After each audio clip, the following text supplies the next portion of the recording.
시작. 예수께서 이르시되 오히려 하나님의 말씀을 듣고 지키는 자가 복이 있느니라 하시니라. 아멘. 누가복음 11장 28절 한 절을 보면 지금 이 내용이 무슨 말인지 성경을 많이 읽으신 분들은 금방 아시겠지만 오늘 누가복음 11장을 처음 머리 털라고 대면하시는 분은 이 말이 무슨 말인가 잘 감이 안 오실 겁니다. 누가복음 11장은 1절부터 4절까지 예수님께서 기도를 가르쳐 주십니다. 기도는 이렇게 해라, 이게 기도다라고 기도의 진수를 알려주는 구절이 1절부터 4절까지고요. 그리고 5절부터 13절까지는 그렇게 너희들이 기도하면 이렇게 응답받는다 라는 기도의 응답에 대해서 기록되어 있습니다. 그런데 14절부터 16절까지는 굉장한 반전이 일어납니다.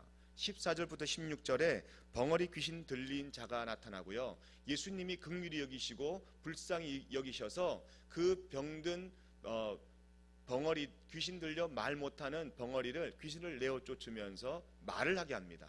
그런데 그 말을 한 현상을 가지고 우리는 어떻게 그 현상을 해석해야 됩니까? 귀신 들려서 말 못하는 사람을 만났어요. 여러분들은 그런 사람들을 만날 때 어떤 마음이 듭니까? 네가 무슨 큰 잘못을 해서 그렇게 저주받았구나 그러면서 그 사람을 나무랍니까? 아니면은 긍휼한 마음으로, 불쌍한 마음으로 여러분들 그렇게 바라보십니까? 불쌍하죠. 여러분들이 불쌍한 마음을 잘 못 느끼겠거든 한 이틀만 말하지 않고 한번 지내보세요. 입 딱 다물고. 여러분 아마 한두 시간도 못 가서 여러분들 아마 이 스트레스가 극도에 달해서 보이는 물건마다 아마 던지거나 아니면 꼬잡거나 아니면 여러분들 극도의 스트레스 때문에 아마 못 견딜 겁니다. 근데 이 사람은 귀신 들려서 말을 하지 못하는 그런 불행한 사람 중에 한 명이었습니다. 예수님이 얼마나 불쌍히 여기셨던지 이 귀신 들린 자를 한 번에 하나님의 능력으로 고치셨습니다. 그런데 여러분 이런 놀라운 일을 우리가 발견하게 된다면 정말 잘된 일을, 좀 복된 일을 우리가 발견하게 된다면 축복해 줘야 되잖아요. 너 정말 잘 됐구나, 너 정말 축하한다, 너 정말 행복하겠구나, 너 정말 즐겁구나, 참 좋구나, 이렇게 우리가 축복을 해줘야 되는데 여러분들 같은 그런 넓은 마음이 아니라 유대인들은 그런 아주 생각들이 삐딱해졌는지 이런 놀라운 축복을 받은 이 귀신 들려서 말 못하는 자가 낫는 현상을 보고요. 15절부터 뭐라고 이야기하냐면 예수님께 말하기를 아무래도 네가 이 귀신을 내어 쫓는 거 보니까 귀신의 대장 바알세불의 힘입어서 이 일을 하는구나 라면서 예수님을 공격합니다. 예수님을 나무라고요. 예수님을 곤경에 빠뜨립니다. 그 내용이 15절부터 쭉 나와 있고요. 거기에 대해서 예수님이 차분하게 분노하지 않고 차분하게 설명하는 구절이 바로 이 16절부터 입니다. 그리고 난 다음에 주님께서 정말 너희들 복 있는 사람이 되기를 소원한다 라고 하면서 하신 말씀이 결론이 27절과 28절 말씀이에요. 그래서 28절 말씀은 누가복음 11장의 결론 부분이고요. 그리고 이 결론은 우리 삶 속에 꼭 적용되어야 할 부분인 줄로 믿습니다. 그래서 오늘 주님께서 말씀하실 때 예수께서 이르시되 오히려 하나님의 말씀을 듣고 지키는 자가 복이 있다라고 말씀하시는 거예요. 오늘 이 말씀 가지고 한 절 가지고 여러분들과 함께 한 25분, 한 30초 동안 같이 은혜를 나누고자 합니다. 둘이 죽고 못 사는 그런 연인이 있었어요. 얼마나 죽고 못 살았던지 사람들이 보든 안 보든 이들은 늘 뽀뽀를 하고 살았습니다. 근데 정말 이 둘이 죽고 못 사는 연인들이 많은 사람들의 축복으로 사랑의 결실을 맺습니다. 여러분들 보시는 바와 같이 이렇게 결혼을 하게 됩니다. 그리고 이 두 부부는 열심히 교회를 다녀요. 열심히 교회를 다니고 함께 신앙생활 잘 해갑니다. 그런데 웬일입니까? 시간이 지나면서 여러분들처럼 부부싸움을 하기 시작해요. 부부싸움을 하는데 부부싸움 할 때마다 이들이 괴로운 거예요. 왜냐하면 하나님 말씀은 분명히 사랑해라, 말씀을 지키는 자가 복이 있다. 오 목사가 설교를 하는 걸 또 들었어요. 그래서 말씀을 지키라고 그랬는데 말씀에 보니까 사랑하라고 그러잖아요. 근데 도저히 안 되는 거예요. 둘이 같이 다툼이 일어나면 걷잡을 수 없이 너무나 사람들에게 서로 부부에게 상처를 주고 그러는 거예요. 그것도 이 두 부부의 싸움은 나라의 발전과 흥망성쇠를 놓고 싸우는 것이 아니라 왜 치약을 중간부터 꾹 짜냐 이것 가지고 싸우는 거예요. 왜 가정 경제를 좀 이렇게 알뜰하게 하지 않냐? 그러면 여자가 가만히 있습니까? 당신은 왜 양발 거꾸로 뒤집어 뻗냐? 인생이 뒤집어서 그런 거 아니냐? 막 그러면서 서로 싸웁니다. 네 인생 이런 양발 같은 인생 아니냐? 막 그러면서 막 서로 감정에 손상을 입히기 시작했어요. 이 두 부부는 이제 아무리 생각해도 안 되겠다 싶어서 어려울 때는 네이버 검색창에 묻습니다. 하나님께 물어야 되는데 이 부부는 네이버 검색창에 부부가 싸우지 않는 방법 딱 치니까 그 여러 가지 방법 중에 하나가 많은 사람들이 호응을 얻는 방법 중에 하나가 뭐냐면 애정을 표현하라는 거예요. 애정을. 그래서 말할 때 싸움이 일어날 때 그리고 상대방에게 감정이 손상될 때 애정을 먼저 표현하고 난 다음에 자기의 감정을 이야기하라는 거예요. 그래서 이렇게 이 두 부부는 훈련을 하기 시작했는데 어느 날 남편이 집에 들어와 보니까 집이 엉망인 거예요. 너무 엉망이라도 그냥 엉망이 아니라 너무 엉망인 거예요. 그래서 또 말다툼을 하기 시작합니다. 근데 말다툼을 할 때 이 부부들이 약속을 했잖아요. 애정 표현하기로. 그래서 남편이 먼저 이야기합니다. 사랑하는 여보, 집안 꼴이 이게 도대체 뭐야? 엉망이라도 너무 엉망이잖아. 그렇게 이야기합니다. 그래서 아내가 대답합니다. 무지무지하게 멋진 여보, 뭐 나는 집에서 노는 줄 알아? 나는 집에서 뭐 가만히 놀기만 하는 줄 알아? 이러면서 또 이야기합니다. 그리고 난 다음에 그 남편이 꼭 참았다가 미치고 환장하게 예쁜 여보, 직장에서 나는 녹초가 돼서 돌아왔거든. 이 녹초가 돼서 돌아오는 사람 생각 좀 해야지. 그랬더니 이 부인이 이야기하기를 까무라치게 사랑하는 여보, 하지만 나도 오늘 너무 바빴어요. 그러는 거예요. 그러면서 이 남편이 너무 또 이제 마음이 아직 안 풀리는 거예요. 화를 내야 되는데 사랑의 애정의 표현을 먼저 해야 되잖아요. 매력이 철철 넘쳐서 홍수가 될 정도로 사랑하는 여보. 그렇지만 그러면서 막 이제 이야기를 하는데 이야기를 하면서 서로 이제 웃긴 거예요. 왜냐하면 사랑의 표현을 생각할 말들을 생각하다 보니까 점점 생각이 다른 곳으로 흘러가는 거예요. 좀 전만 해도 감정이 손상되고 또 서로 상처를 주려고 하는 그런 마음들이 막 생각나다가 이제는 그런 마음들이 서서히 없어지고요. 서로 웃긴 거예요. 재미난 거예요. 그러다가 두 사람은 마침내 웃음을 터뜨리고요. 그리고 싸움은 더 이상 진행되지 않고 서로 꼭 끌어안고 잠을 잤대요. 뭐 잠을 어떻게 잔지 모르겠어요. 제가 상담한 부부 중에서 한 명은 전도 폭발 제자 양육을 하면서 만난 부부입니다. 근데 이 부부는 싸움할 때 이렇게 서로 싸움을 종료를 한대요. 어느 집사님이 이제 화가 나서 아내에게 막 자기의 감정을 표현했어요. 근데 아내도 너무나 감정이 손상돼서 자기 방으로 들어가서 문을 거꾸로 잠갔어요. 1시간이 돼도 안 나오고 3시간이 지나도 안 나왔어요. 저녁이 됐는데도 안 나오는 거예요. 근데 이 남편은 한 번도 부엌 살림을 해본 적이 없어요.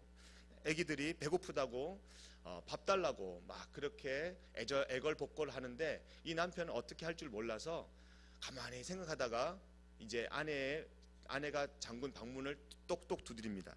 그리고 자기가 배운 성경 구절을 써먹습니다. 볼지어다 내가 문 밖에 서서 두드리노니 누구든지 내 음성을 듣고 문을 열면 내가 그에게로 들어가 그와 더불어 먹고 그는 나와 더불어 먹으리라. 그러니까요, 이 안에서 방에서 듣고 있던 아내가 하는 말이 나는 포도나무요 너희는 가지라. 그가 내 안에 내가 그 안에 거하면 사람이 많은 열매를 맺거니와 나를 떠나서는 너희가 아무것도 할 수 없습니다. 그러면서 문을 열고 나왔답니다. 근데 신기하게도요, 제가 말씀드린 정말 사랑이 너무너무 싹트고 그리고 당신 없이는 못 살아 하면서 결혼한 부부와 또 이렇게 제자 훈련을 받은 두 부부 중에서 공통적인 게 있습니다. 싸움의 원인이 크지 않다는 거예요. 그리고 그 싸움의 원인은 결코 싸움의 대상이 될 수 없다는 겁니다. 근데 싸움의 원인이 아닌 일 가지고 싸우는 이유가 도대체 뭘까? 계속 고민을 하고 있는 부부였습니다. 제가 상담한 부부 중에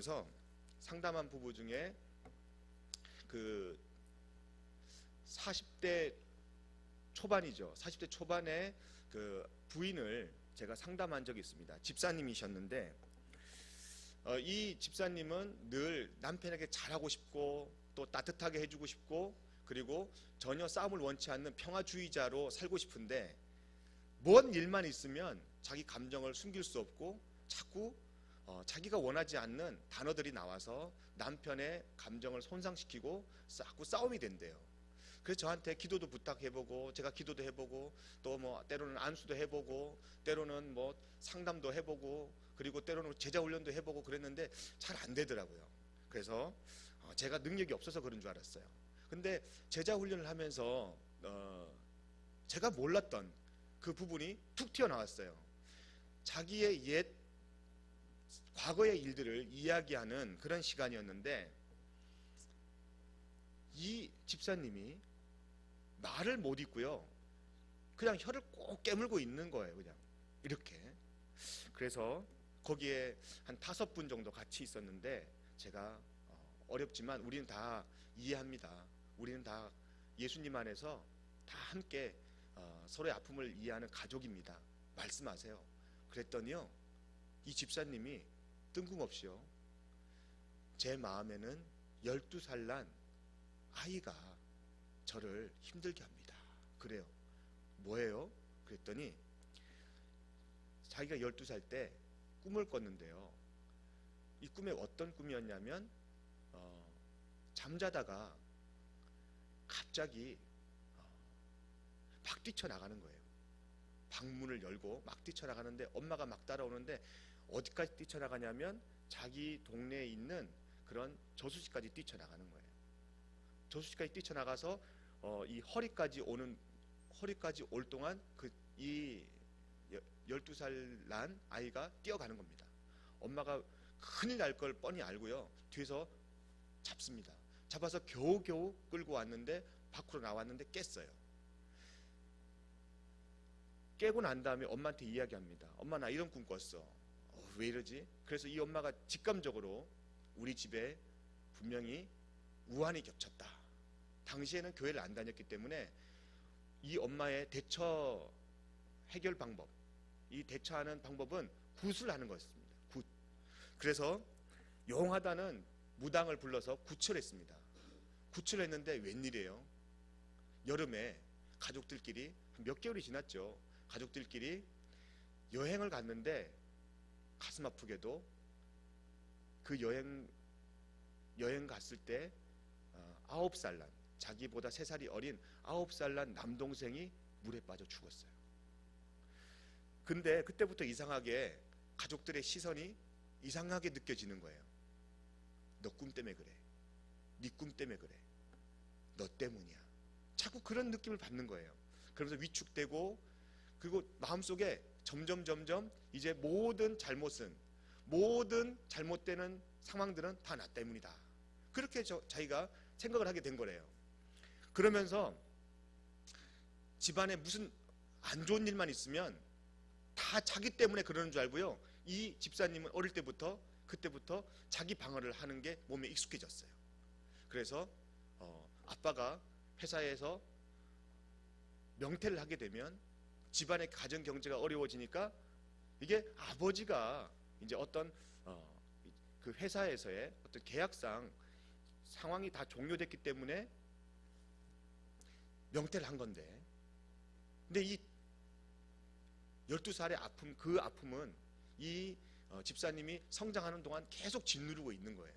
그래서 뭔 일만 있으면 다 나 때문이다. 아버지가 그렇게 경제적인 능력을 상실한 것도 다 나 때문이다. 다 나 때문이야. 그래서 엄마, 아빠가 이야기를 하면 자기 그렇게 화를 내지 않아도 될 건데 자기 보호 본능 때문에 화를 내는 거예요. 그러면서 엄마 아빠의 마음을 상하게 하고 자기 마음도 상하게 하고 그러다가 남편을 만나서 결혼했는데 결혼하고 난 다음부터 남편이 조금만 서운하게 하면 이제 마음에 분노가 생기는 거예요. 그래서요, 이 집사님 말을 할 때 굉장히 톡톡 쏘아요. 그냥 안녕하세요가 아니에요. 네, 뭐요? 왜요? 말해. 막 사람을 그냥 굉장히 불편하게 하는 스타일의 집사님이었어요. 그래서 이분은 되게 집요합니다. 집요해서 뭘 하나 맡기면 자기가 책임감 있는 사람인 줄 자기가 책임감 있는 사람이라고 사람들한테 인정받기 위해서요, 밤을 새서라도 그거를 완성해냅니다. 그리고 이 눈곱만큼도 다른 사람한테 욕먹는 걸 싫어해요. 그러니까 다른 사람들이 볼 때는 완벽주의자다, 뭐 참 성실하다 그러는데 그 이유가 그 시간에 나타난 거예요. 12살 난 자기 아픔이 성장하는 동안 자유롭지 못하게 하고 그리고 계속 끝까지 짓누르고 있는 겁니다. 그래서 어떤 일만 생기면 다른 사람들에게 적대감을 표현하는 거예요. 너 지금 나 때문에 그렇다는 거지? 전혀 그런 상황이 아닌데도 지금 나한테 나무라는 거지, 나를 공격하는 거지. 그러면서 점점 다른 주위 사람들과 관계가 어그러지고 자기도 힘들고 남도 힘들고 가족도 힘들게 하는 그런 삶을 살았던 그런 상황을 자기도 알고 있으면서 어떻게 할 수가 없었어요. 신기하게도요, 목사님 이거 꺼내도 될까요? 예, 꺼내도 됩니다. 얘기해도 돼요? 얘기해도 됩니다. 한 달이 지났어요. 한 달이 지나서 전화가 왔어요. 기쁜 소식입니다. 그래요. 그래서 제가 이혼하세요? 그랬더니 아니요, 제 마음에 이 자유함을 얻었습니다. 그렇게 내 마음에 있는 상처를 상처라고 생각하지 않고 내 주위 사람들에게 나 12살 그런 일이 있었다? 그런데 하나님이 치료해 주셨어.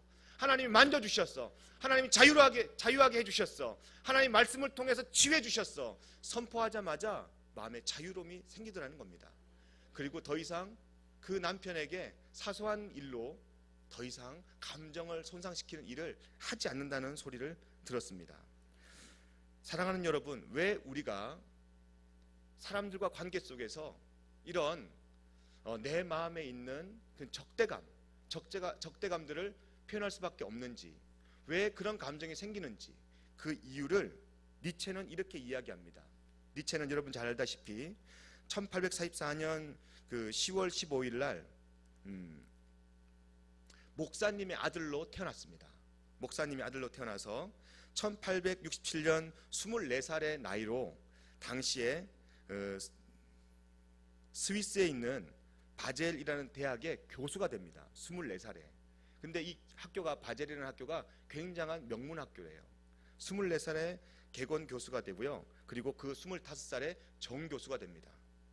한마디로 천재죠, 천재. 그런데 이 니체라는 사람이 하는 말이 뭐냐면요, 그 짜라투스트라는 이렇게 말했다라는 책에서 인간의 마음에는 적대감이 있다고 말합니다. 그래서 과거는 어떻게 할 수 없기 때문에 현재 여러 가지 일어나는 현상들에 대해서, 현재 여러 가지 현상에 대해서 이유를 붙여서 적대감을 갖게 된다라는 말로 자기가 왜 적대감을 갖는지에 대해서 설명합니다. 과거를 수정할 수 없기 때문에 과거의 아픔을 내가 해결할 수 없잖아요. 수정할 수 없잖아요. 그렇기 때문에 지금 현장에서 현재 일어나는 일에 대해서 과거의 적대감을 가지고 대응한다는 거예요. 그래서 마음의 적대감, 잔인함, 공격성, 이 파괴성들을 표현할 수밖에 없다는 겁니다. 그래서 누가복음 11장 좀 전에 읽은 14절 말씀 이렇게 이야기하고 있습니다. 한번 볼까요? 잘 보이세요?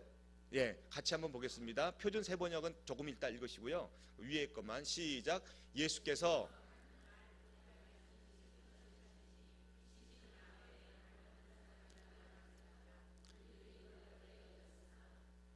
지금 예수님께서 귀신 들려서 말 못하는 사람의 이 병을, 이 아픔을 치료해 주셨습니다.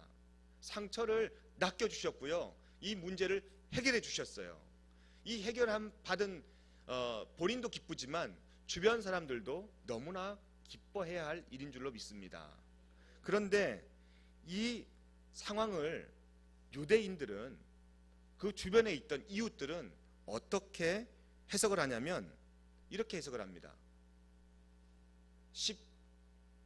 15절 맞죠? 맞아요? 네, 15절 말씀을 읽겠습니다. 시작.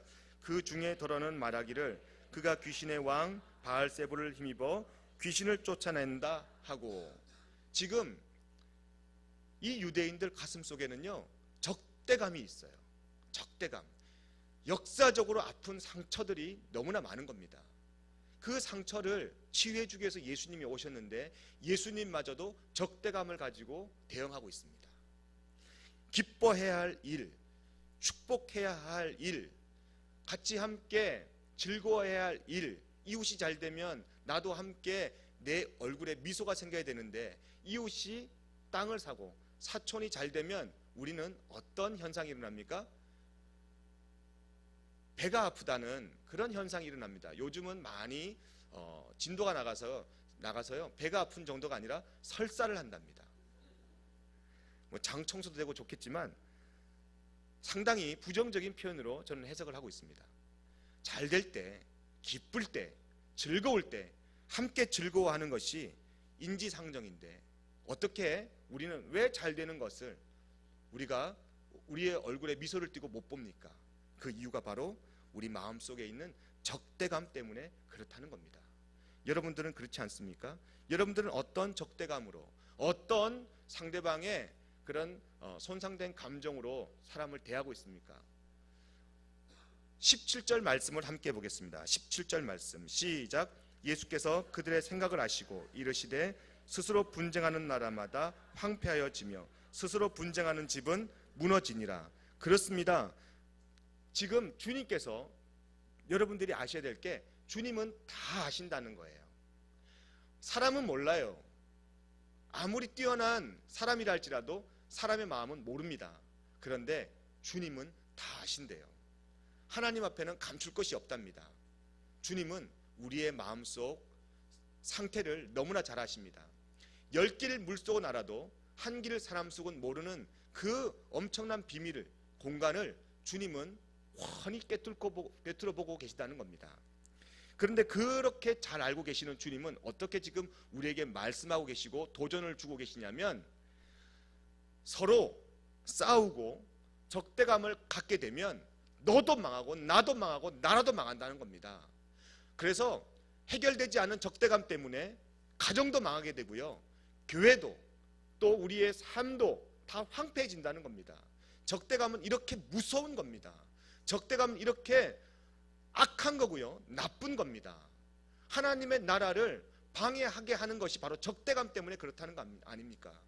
여러분, 오늘 여러분 마음속에 있는 적대감, 무엇 때문에 여러분들이 사람들을 경계하고요, 무엇 때문에 내가 말씀을 지키지 못하게 하고, 무엇 때문에 내가 내 마음속에 하나님의 사랑을 표현하지 못하게 하는가, 오늘 여러분 말씀을 통해서 깨닫고, 혹시 여러분 마음속에 적대감이 있거들랑 그 적대감을 오늘 이 시간 십자가 앞에 내어놓고 해결한 받기를 예수님의 이름으로 축복합니다. 그래서 복 있는 사람 되기를 예수님의 이름으로 축복합니다.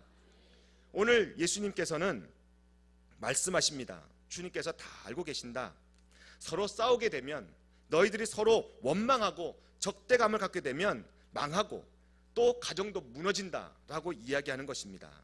오늘 이렇게 싸우고 망하게 하는 적대감, 이 적대감을 우리가 회복하기 위해서는 어떻게 해야 되는지 첫 번째로 우리 같이 함께 큰 소리 읽겠습니다. 시작. 하나님의 말씀을 듣는 사람이 되어야 될 줄로 믿습니다. 하나님의 말씀을 듣는 사람은 적대감을 해소합니다. 하나님의 말씀을 듣는 사람만이 우리 마음속에 있는 적대감을 우리가 해결받게 될 줄로 믿습니다. 여러분 한번 생각해 보세요. 내 마음에 있는 적대감이요, 어떤 것으로도 해결되지 않습니다. 상담 치료요, 한계가 있습니다. 또 여러분 좋은 이웃들 만나는 것도 한계가 있습니다. 그래서 제가 예전에는 제 아들을 놓고 기도할 때 늘 이제 머리에 서놓고 기도해 주거든요. 하나님, 우리 시온이 좋은 사람 만나게 해주시고, 좋은 선생님 만나게 해주시고, 좋은 친구들 만나게 해주시고, 좋은 이웃들 만나게 해주시고, 좋은 또 교수님 만나게 해주시고, 좋은 또한 앞으로의 지도자를 만나게 해주시옵소서. 여러분들 적대감 때문에 그러는 거예요. 그 왜 아멘 안 하는지 아십니까? 적대감 때문에 그러는 거예요. 오늘 저에 대한 적대감도 다 오늘 해결하시기를 예수님의 이름으로 축복합니다. 왜 제가 기도가 바뀌었어요? 왜 어떻게 바뀌었냐면, 하나님, 우리 시온이가 좋은 이웃이 되게 해주시고, 좋은 친구가 되게 해주시고, 좋은 사람이 되게 해주시고, 좋은 지도자가 되게 해주시고, 좋은 선생님이 되게 해주시고, 좋은 교수가 되게 해주시옵소서, 좋은 목회자가 되게 해주시옵소서, 그렇게 기도하게 됐습니다.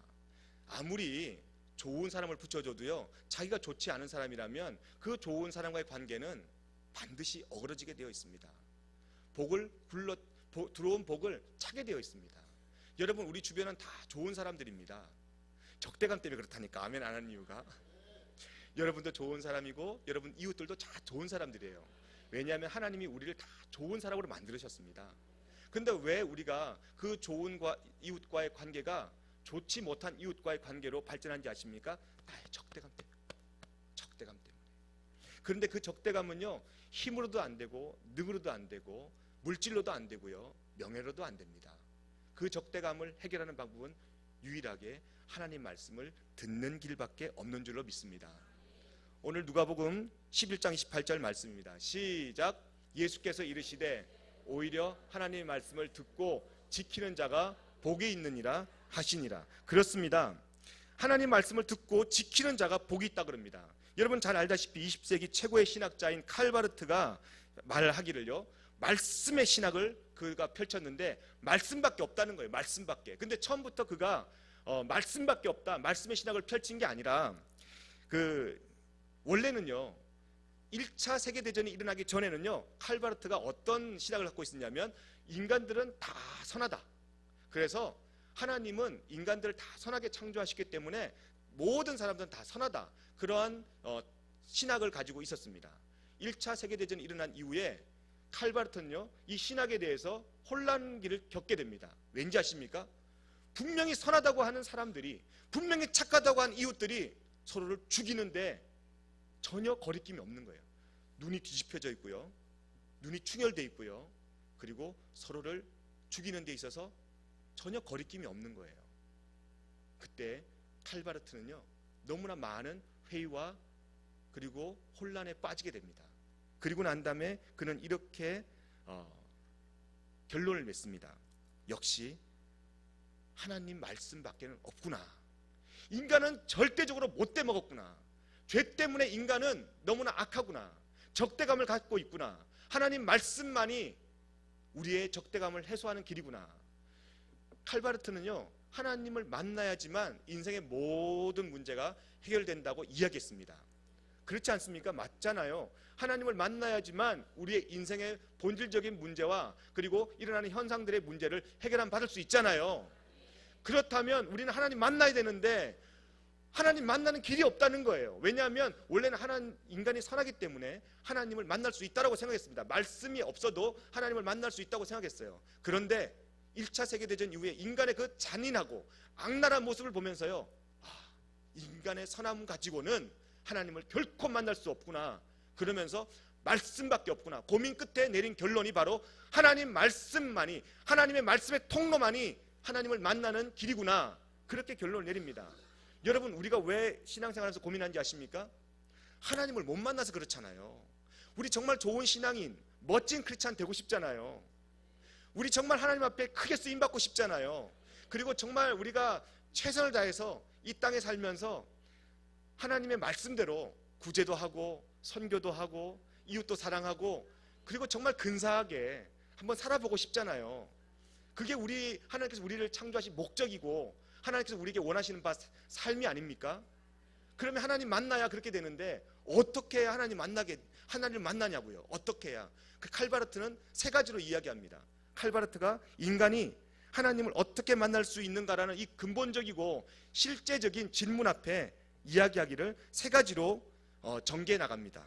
첫 번째로 하나님을 만날 때요, 계시된 말씀을 통해서 하나님을 만난다는 거예요.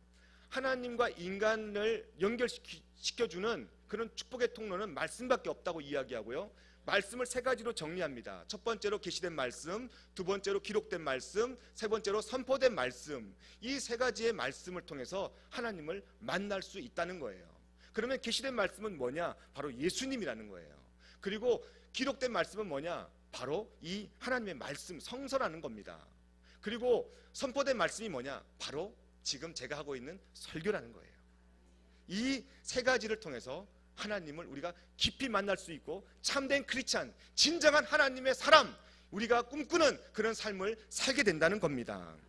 그래서 기록된 말씀은 하나님의 말씀, 이 성서를 이야기하고 있는 거고, 선포된 말씀은 설교, 또 계시된 말씀은 예수 그리스도를 통해서 나에게 주시는 말씀이 뭔가, 나에게 주시는 말씀을 통해서 하나님을 만나게 될 수 있다는 겁니다. 이 말씀을 듣는 자, 이 말씀을 깨닫는 자가 복이 있다는 거예요. 오늘 여러분들은 기록된 말씀, 선포된 말씀, 그리고 계시된 말씀을 통하여 하나님을 만나고 참된 크리스찬으로서 복 있는 삶을 살아가시기를 예수님의 이름으로 축복합니다. 5살짜리 어린 아이를 둔 부모님이 있었어요.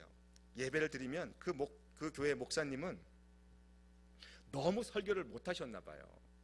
왜냐하면 이 5살 난 아이가 예배만 드리면 언제가 엄마 아빠 언제가 막 걔나 그러는 거예요. 그런데 얘가 예배를 드리다가 중요한 사실을 하나 발견합니다. 예배 순서를 보니까 항상 맨 마지막에, 우리는 이제 우리도 예배 거의 끝날 무렵에 헌금을 하잖아요. 이 아이가 항상 엄마 아빠가 헌금함에 헌금을 넣으면 집에 간다는 생각을 했어요. 그래서 엄마 아빠한테 이제는 좀 수준 있게 조르기 시작합니다. 엄마 아빠 빨리 헌금해, 엄마 아빠 빨리 돈 내, 빨리 가게 엄마 아빠 빨리 돈 내, 막 그러는 거예요.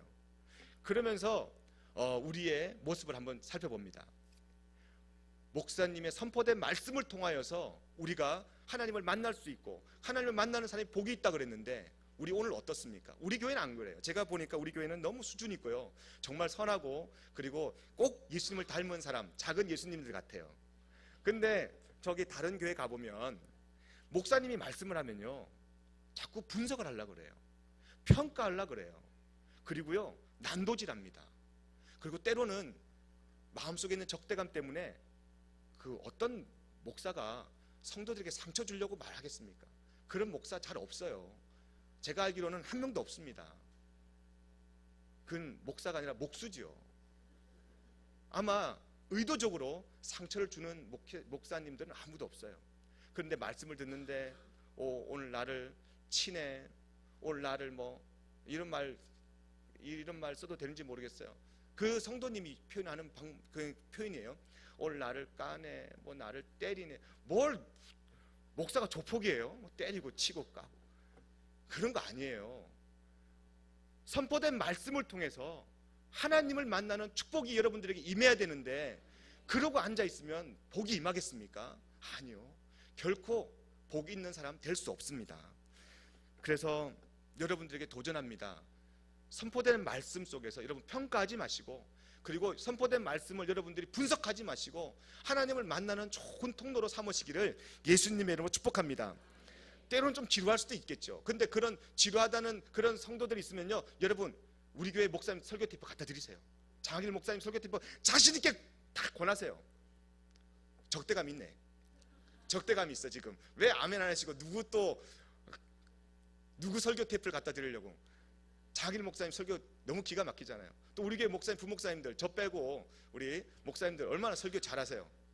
왜 아멘 안 하시고 또 이렇게 부정하시려고 그러고. 그러면 그 성도들의 마음에 그 선포된 말씀을 통해서 하나님을 못 만나잖아요. 그 사람이 불행한 거예요. 너무너무 불행한 거예요. 내 말씀, 나는 성경 66권 꿰뚫고 있어. 꿰뚫는 게 복이 아닙니다. 계시된 말씀을 통하여서, 선포된 말씀을 통하여서, 나타난 하나님의 말씀을 통하여서 반드시 우리는 하나님을 만나야 될 줄로 믿습니다. 그게 우리에게 큰 축복일 줄 믿습니다. 오늘 하나님 말씀 듣고 그렇게 축복받는 저와 여러분 되기를 예수님의 이름으로 축복합니다. 엘리어트라는 그 하버드 대학 인도 철학을 전공한 교수가 1948년에 노벨상까지 수상한 이 훌륭한 교수가 이렇게 말합니다. 현대인의 심중에 없어야 할 것은 넘치고 차고 넘치고 있으며 있어야 할 것은 텅텅 비어 있다. 그렇게 이야기합니다.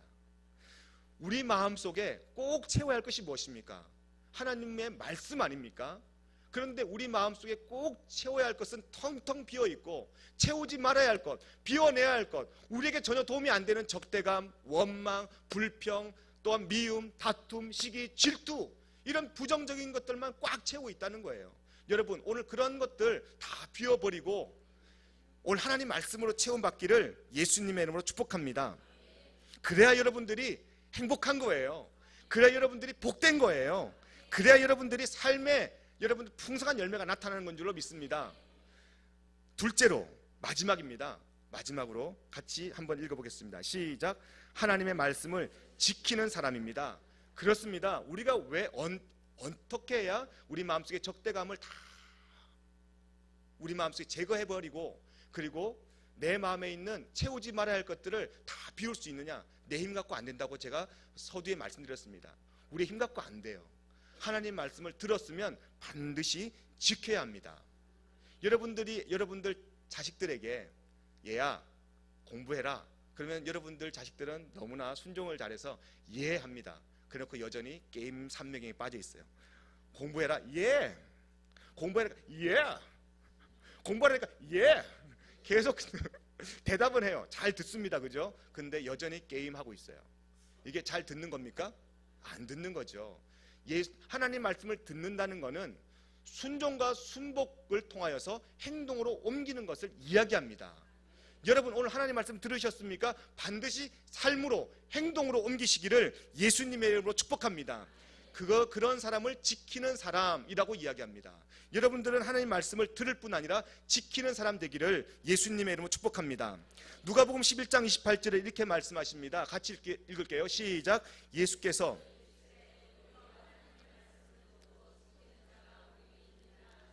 그렇습니다. 다시 한 번 더 강조합니다. 예수님께서 이르시되 말씀을 듣는 것뿐 아니라 지키는 자가 복이 있다라고 말합니다. 하나님의 말씀을 들었다면 그 다음에는 반드시 지키는 것을 전제로 해야지 그 말씀이 복이 있고 여러분 삶이 복이 있다는 겁니다. 우리가 말씀을 듣는데도 여전히 여러분 신앙생활 한 사람들 봐봐요. 하루 이틀 한 사람도 우리가 뭐 몇십 년 한 사람, 그런 사람들 우리가 이야기를 들어보면 참 가슴 아픈 이야기를 많이 듣습니다. 제가 신앙생활 하면서 30년 신앙생활 했습니다. 40년 신앙생활 했습니다. 반평생 신앙생활 했습니다. 뭐 이런 분들 많습니다. 그런데요, 삶의 그러한 족적들을 살펴보면 참 가슴 아픈 일들이 너무나 많습니다.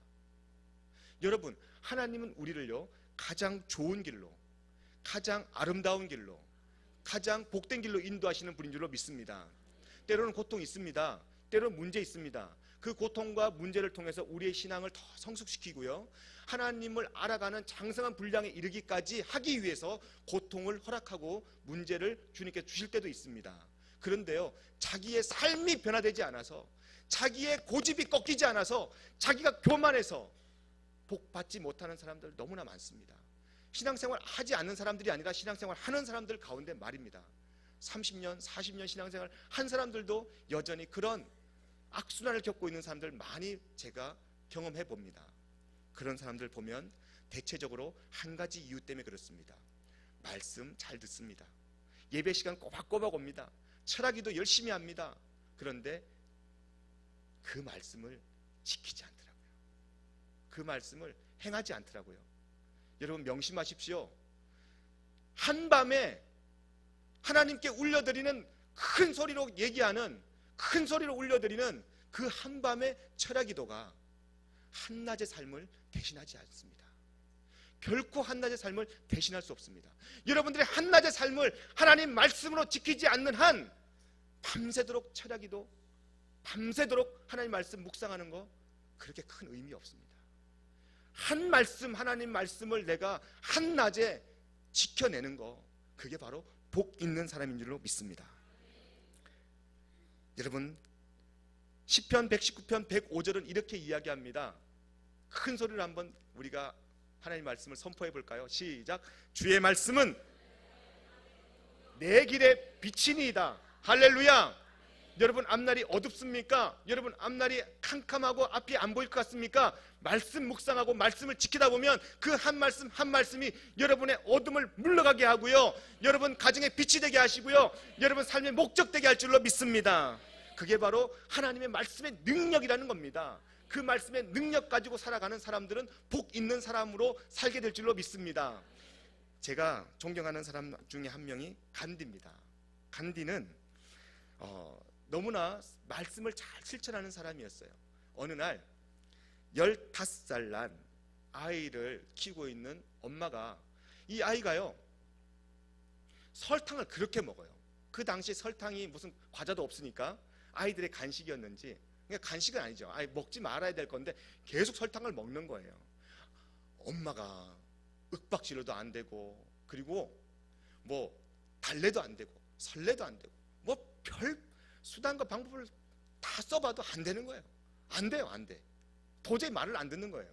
근데 이 아이가요, 간디 선생님, 간디의 그런 제일 존경하는 사람 누구냐 그러면 항상 간디라 그랬어요. 간디 선생님 말은 듣겠다, 그런 이 아이의 그런 말을 들었어요. 그래서 이 아이와 함께 간디 선생님한테 갑니다. 선생님, 우리 아이가요 설탕을 먹지 말라 그러는데 계속 먹어요. 이거 어떻게 해야 되죠? 간디 선생님이 곰곰이 생각하더니, 그러면 15일만 있다가 나한테 보름만 시간 주십시오. 보름만 시간 주고 15일 후에 다시 오십시오. 그러는 거예요. 한마디도 안 하고 그 어린 아이한테, 15살 난 그 아이한테 한마디도 안 하고, 그리고 난 다음에 보름 후에 간디 선생님에게 갑니다. 그래서 그때 간디 선생님이 당당하게 아이한테, 설탕은 성장하는데 너한테 전혀 해로운 거야. 오늘부터 끊어. 이 아이가 그 말 듣자마자 예! 하고서요 그날 그 즉시로 설탕을 끊습니다. 그리고 난 뒤에 아이를 잠깐 내보내고요, 이 엄마도 지혜로워요. 아이를 잠깐 내보내고 간디 선생님한테 한 가지 물어요. 선생님, 15일 전에 진작 얘기해 주시지 왜 15일 동안 기다렸다가 오늘 말씀하십니까? 그러는 거예요. 간디 선생님이 껄껄껄껄 웃으시면서 하는 말, 실은 나도 설탕을 너무 좋아해요. 내가 설탕 먹는데 어떻게 아이한테 설탕 끊으라고 합니까? 그래서 15일 동안 내가 설탕 끊었습니다. 그리고 내가 앞으로 설탕 끊을 결심이 섰기 때문에 아이한테 당당하게 이야기한 겁니다.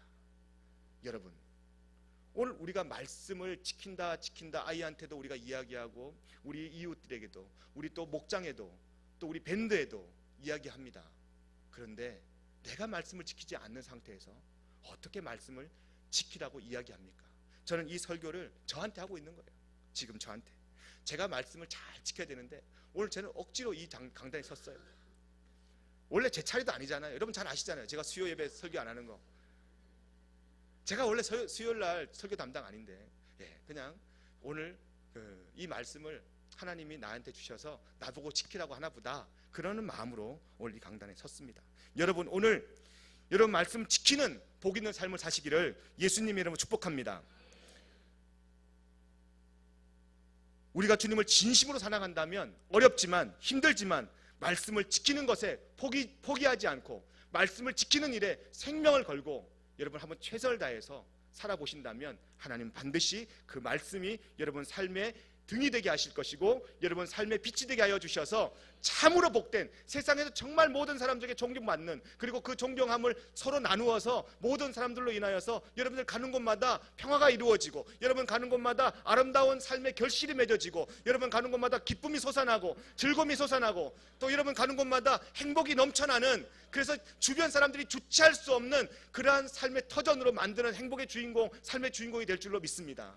그렇게 복 있는 사람 되시기를, 우리 목사님 말씀하셨잖아요. 그 주일 신년에 복덩어리, 그래요. 우리 복덩어리 됩시다. 주의 말씀을 듣고 지켜서 복덩어리 된 삶을 살아가시기를 예수님으로 축복합니다. 우리 찬양 드리겠습니다.